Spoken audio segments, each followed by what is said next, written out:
میری سانس رکنے لگی۔ امی بھاگ کر آئیں۔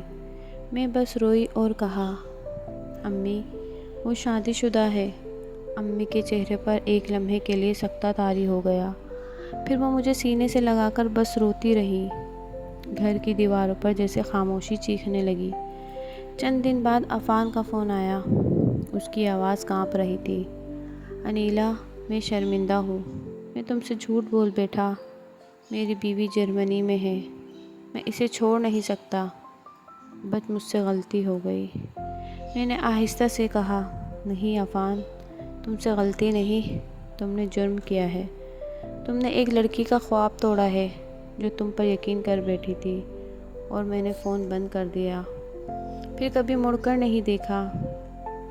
اب مہینے گزر چکے ہیں، میں نے خود کو سنبھالا ہے، نوکری کی ہے اور زندگی جینے کی کوشش کر رہی ہوں۔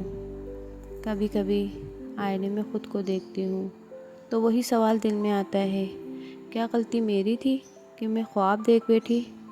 اب مجھے کوئی کہتا ہے یورپ سے رشتہ آیا ہے، میں مسکرا دیتی ہوں،